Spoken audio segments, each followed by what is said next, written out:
Sounds good. Yeah, my green too. That would probably be a good idea. Well, it's not on strike, and now it's only letting me share to one screen. That's all right.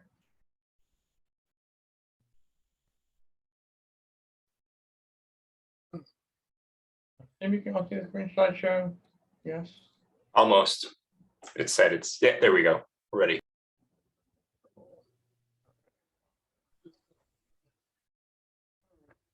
Cool. Well, yes, so knowledge architecture is bringing it all together. I figured I'd start with just what's metadata, because that's kind of like an arc of this chapter. And she kind of talks a little bit about this in general ways, and like we've been over this some, so I'm not going to go through it in detail here, but historically it's data about data. That's usually the definition. And it's what's used to leverage search applications. So if you're searching for titles, if you're searching for file type, it's like what the data about what it is you're looking for. The challenge is, as she said at the beginning of the book, and here she's bringing it back again, is that it's been designed differently.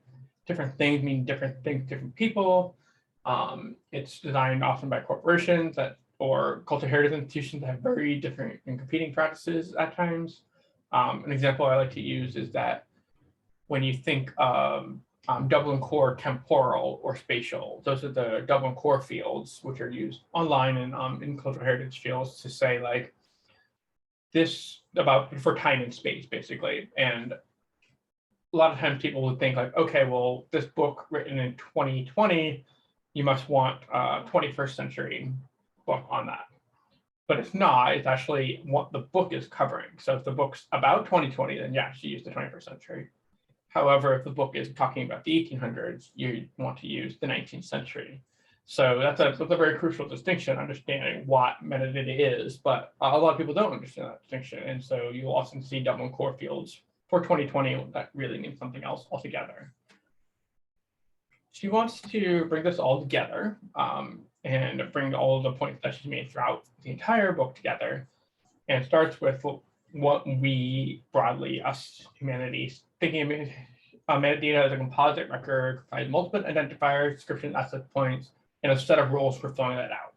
Basically, a metadata schema. And she said that was like sufficient when everything was books or mostly textual, or when everything you made was expected to live in Microsoft Office, and that was your whole career, everything was Microsoft Office. But now that we have all these different programs and all these different standards, everything's competing with each other, we don't expect anything to live in the same place anymore. They can travel to different forms, they can travel to distribution channels, different forms. This is as specific as needing a transcript for a podcast, or it's something more complicated, such as I can no longer use this particular floppy drive reader to read this outdated floppy drive. So what do I, as an archive, do to make sure I'm backing up the information on the floppy drive? It can be all sorts of things. And so she says that we need to move to meta information. I feel like this is what she's been driving for or at the whole book. And I mean, it's never a fair review of a book to say like this book is the one I wanted it to be, but this book could have been a paper in some ways, and perhaps we're actually, and not even perhaps, we aren't the right audience for this book, and that it was probably meant for college students. And those of us here and those of the people reading the book probably have a better grasp of what metadata actually is. But I would be curious to somebody who's coming up completely new if everything leading up to this has been useful. And she's saying that we need to argue we need to see the point of what metadata and meta information are going to be. So split them up. Metadata is standardized. It tends to be brand name, comma, generic name, size, how much it contains. Meta information, though, she says, is unpredictable. And that's probably because it's a new concept. She's arguing that it needs to be more established, but meta information is the origins, the process followed, the conditions developed, if it was changed, if things happened to it, if it was annotated, curated, and so on and so forth. The really simplest way of thinking about this is the two examples she gives is like a can of something. So here's soup. And if you're looking at this, here's your metadata. That's all your fat and your saturated fat and your calories. And here's your meta information. And arguably, the direction on this can could also be metadata because it is standardized, at least for Campbell Soup Company. That's where you'll always find the instructions on that particular model of soup. But it is also meta information. And I know when I cook, I like throw away the package, and then like 10 minutes later, I'm like, God damn it, I needed to read the instructions for whatever the next stuff was. And so like I'll have to do package out of the trash and the recycling. Another probably a more specific example is with medication. This is all the stuff that's on your pill bottle label. When I was in pharmacy classes, we learned all about all of these things. It's really hard to read if you aren't familiar with like what you're looking at, and some of it is meant for you, but some of it's not. For example, the take one tablet by mouth daily, that is supposed to be for a patient to read. If you were a pharmacist, you wouldn't see that from a doctor. You would see one PO BID, which is one par oral, BID, which is no, that would be BID would be bi-daily, so twice daily. Anyways, that would be a way like pharmacists would have to read it in Latin. They'd have to understand what that meant in Latin and then translate it to English for the patient. That's metadata. But if you're looking here closely, like you'll see the 271, and it's actually Z71. And I wonder if that was on purpose, but I've done this all the time when I have a pill and I'm like, what is this pill? I have no idea what this pill is. I have to Google it. And that's your meta information when you're like, you're already consulting something else. There's nothing tying these things together except maybe that 271 I Google. And when it comes, this can be really important information. For example, this 271 white oral tablet can interact with certain kinds of drugs and food in a really bad way. If you are taking any sort of medication, this is just a public health advisory portion of the presentation. Don't drink grapefruit juice unless you know your medication does not interact with it, because grapefruit juice is like incredibly lethal when combined with the medications. Now you know. But this metformin, the drug that we were just talking about, interacts really bad with alprazolam, which is a controlled substance, and also interacts badly with grapefruit juice. So that's an example of meta information that you wouldn't have, but she's arguing needs to be built into these structures. I forgot my little title here, but this is just a restatement of everything that I've just gone through. But a meta label tells us what a document is, what format it was created in, and traditionally, that's what they're defined by, standards, groups, business authorities, cultural heritage institutions. They're described in sets rather than individual fields. And so you're arguing that we need to think of these metadata as things that are common throughout all of the things in our collection, throughout all of things in everybody else's collection, throughout all the things in culture. Metadata is the thing that allows everything else to interact and interoperate very neatly. Meta information, though, goes beyond this. It speaks to authenticity, structure, composition, risks. She's using an example of like survey data here, but I was thinking of like how this could be used in like concept of fake news, or we had something that meta information that went along with an article that tells you who is this reporter, where they graduate from, what else have they worked at. There's other contexts in which meta information would be very useful, especially if you're trying to understand exactly what was going on at the time. Meta information might also be useful in thinking through our vaults, but I'll get to that at the very end. I'm going to throw a bunch of charts now. Don't like get lost in all the charts. Important thing to watch out for are in red. This is most of the chapter is where she gives us 4 questions, which are: how do we look for and discover each type of knowledge asset? What do we need to know about how the knowledge asset was developed to decide whether or not we can use it? And what metadata do we need to manage that asset? And what metadata do we need to manage to preserve business value of that asset? So from the beginning, she splits it up again into these 5 different categories of human capital. But everything here in black is metadata. And it's stuff we've probably seen before. to just take an example here, explicit knowledge of book, you need the title, you need the author, you need the date, you need format, the length, the language, and the subject.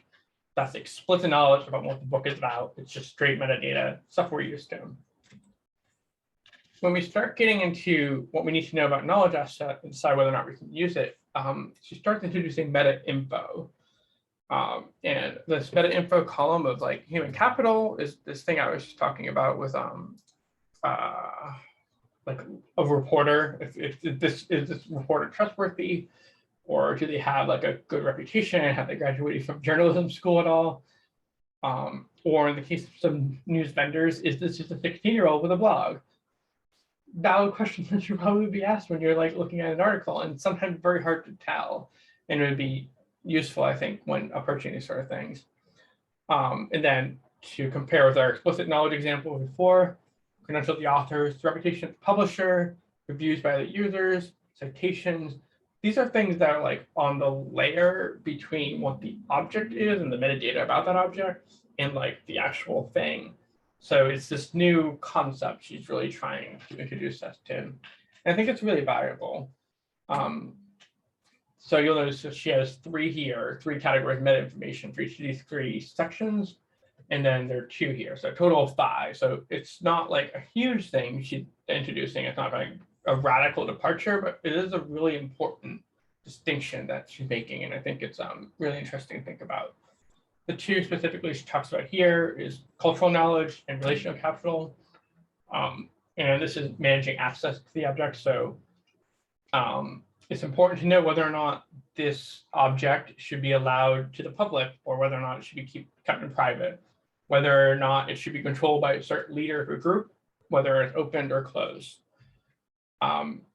Again, I'm just going to skip through this, but these are all of the meta information fields throughout. So 2 different categories, access and usability. And I think that this really gets kind of to her point in this chapter and maybe throughout the book. And I think we can probably just go to Ryan and then we can kind of return to this question. But my question was really, how do we operationalize this in thinking about our own note-taking structures and our own Obsidian vaults or personal knowledge vaults or something like that? And I think that would be an interesting thing to think about, how these certain areas can be operationalized and how that would look within a vault. So I'll stop my share here. You want to switch right away? No discussion, or? Yeah, let's just switch right away. And we can just discuss what the time's both. Sure. Sounds good. I guess I gotta let you share. Hit go, yeah. There you go. Why do I keep misclicking? Got it. Thanks. Here we go. So I'm pulling it all together, which is kind of funny because I feel my opportunities to do so are kind of limited, because I don't know if this really did pull it all together. But it's okay. We'll have time to critique later. For now, I just want to begin the end with like the lingering questions that I have, which are, I think, kind of big. So I was left still wondering, there's my mouse, at the end of this chapter, what really are knowledge architectures? Like the Bedford uses this concept throughout the entire book. She describes it constantly as like a proper noun. It could have like a capital K and a capital A. And it's like, here's a thing that we are doing and we are using and we are building. And then it's just like never actually really laid out. I really thought at some point we would be told, okay, so when you're going to construct a knowledge architecture, here is what it looks like, and here is how you do it, and here is how you apply it. And I don't think we ever really got there. I think we got around it. And I think a lot of the concepts discussed in the book are clearly like telling us what these things are, but it really would have been valuable to have an introductory chapter where it's like, when I say the word knowledge architecture, here is what I'm actually talking about. Here is how it's applied. Because the term, and I guess I'm flustered by it because the term architecture to me means something really concrete, and yet it's very conceptual in Bedford's use. And I think that's why I'm kind of struggling with it. And then the second question I'm wondering is like, who is this book really for? We have discussed this question a lot at the beginning, and then we kind of stopped talking about it because there wasn't much point in the middle. And now I want to bring it back because as I was reading this chapter, I could really imagine, like if I'm running NASA and I needed to keep a really rigorous understanding of human, explicit, procedural, relational, and whatever the fifth one was, capital, and types of knowledge, then I could see a lot of the things in this book potentially being useful after they're really sort of processed and turned into something concrete. But as an individual outside of an organization like NASA, and I even struggle to imagine how a lot of other orgs might be able to apply these kinds of ideas. But even if you're not an organization, if you're an individual, it's really tough to put a lot of these ideas into practice. I think we've had a lot of really valuable discussions about the concepts, and I've had a few ideas come into those discussions that are clearly kind of exciting. But outside of that, I like if you're a small enterprise or a medium enterprise, I don't think most people are going to have time or get enough value out of implementing this kind of thing. And it's only the kind of NASA's or Apple scale initiatives that can really leverage this. And I'm going to keep on this topic for a quick second. I know it's kind of off trend or off topic for the chapter, but if you think about it, like a government has administrators and political officials that change so fast that it's really hard to get a systematic approach like the one that Bedford's advocating in place in order to maintain those kinds of things. Same thing if you're like a public institution like a university or a hospital or something. It just seems like my understanding of those organizations from the work I've done with them just seems like they churn so much so fast that the meta stuff to be able to keep all of these pieces of the architectures in place in order to keep information flowing in the organized way that Bedford is advocating for is like, it'd be beautiful if it could happen. But I really struggle to imagine the kind of organization that can establish this level of rigor.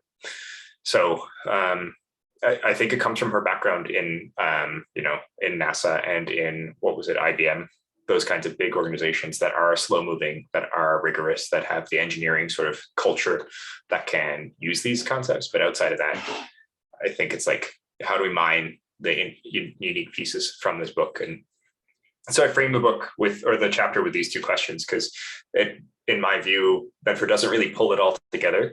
But I think these questions help us understand why it might be tough if you're not coming from those words. Anyway, that's my quick digression, or maybe not so quick, but I'll just briefly walk through the kind of core topics of this chapter, and then we can end the recording and have a chat. All good so far? Making sense, at least as much as I usually make sense. Great.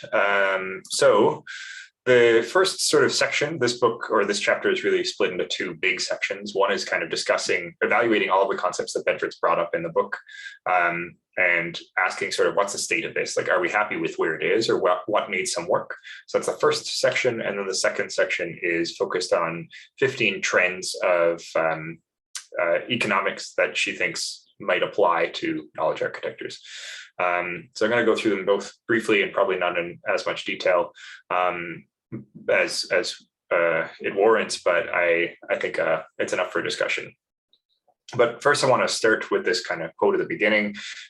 Again, like I said, actually, hold on, I'll come back to this. It works better if I come back to it. So the first section is like, what is the state of knowledge architectures for each of the sort of 5 different types of knowledge capital that she talks about?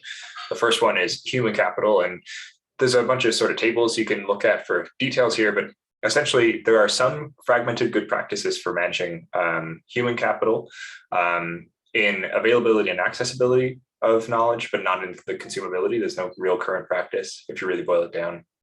Then if we look at explicit knowledge, that first one should say there is good practices.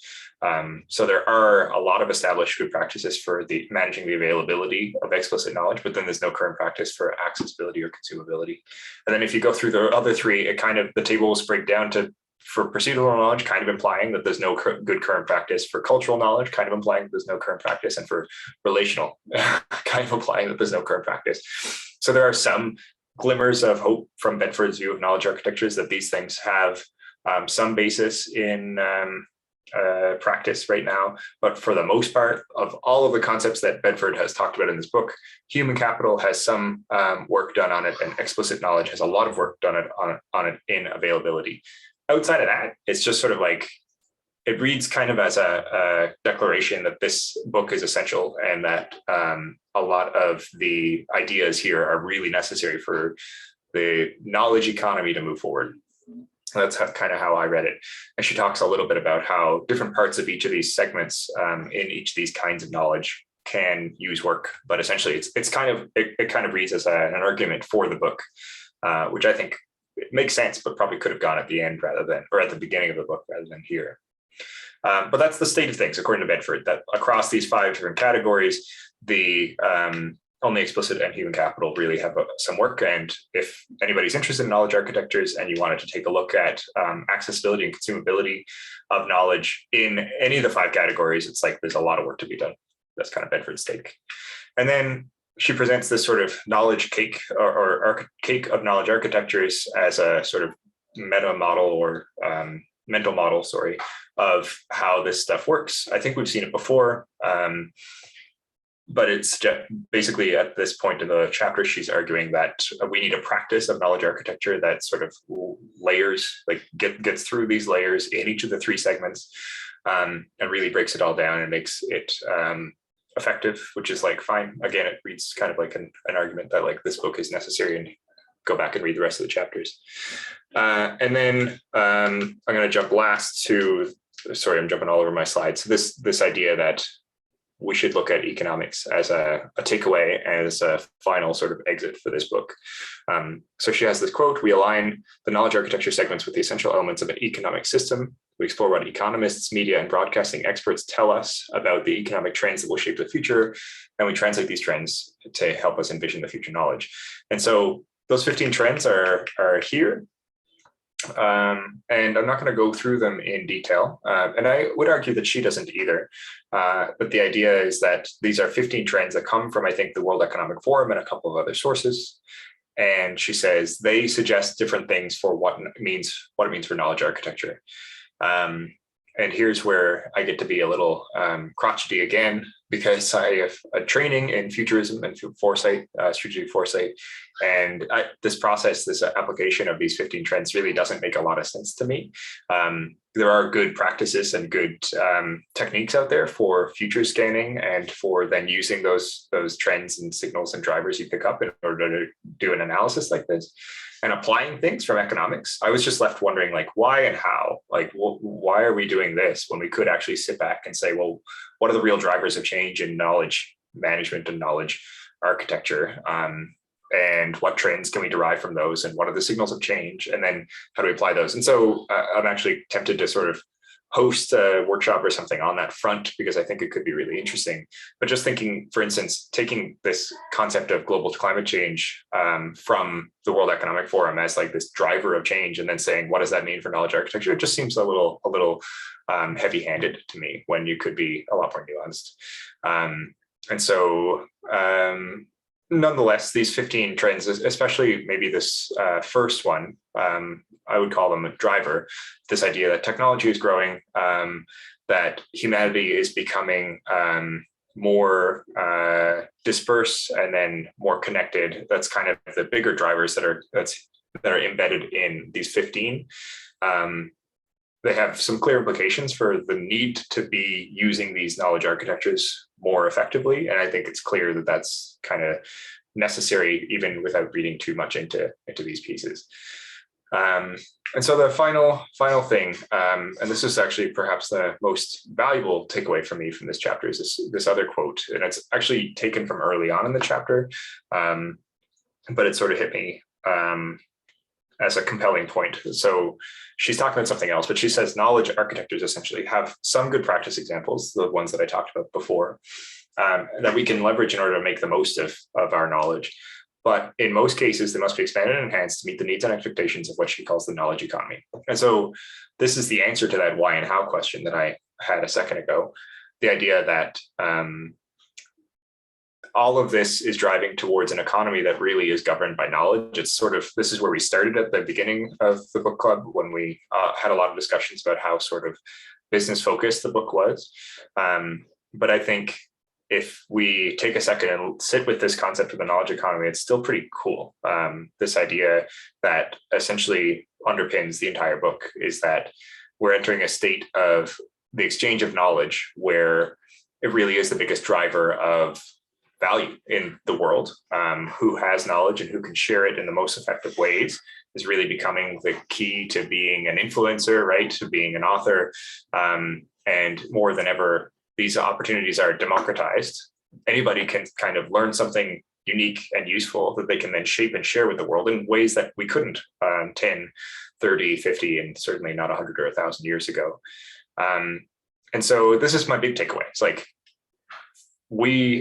Bedford outlines this concept of knowledge architectures somewhat loosely, but she does make an effective argument that we're being driven and governed, and we will value knowledge more and more in the future because of all these things that are happening in the world. And we need good systematic ways of managing and using this knowledge effectively. Whether or not this book gets there, I don't know. But I think I'll pause there and we can discuss. But that's the overview of this last chapter. The last thing I'll say is I really wish she had sort of really brought it together in a solid conclusion where there was a real outline of like, okay, here's what I mean, and here's how to do it, and here's the takeaway, and here's where you go next. And instead, this chapter was sort of like, what's the future of knowledge architecture? Which is a different point, but I think this book really does need that practical inclusion that really makes it easy to leverage the stuff in the book. Anyway, thanks.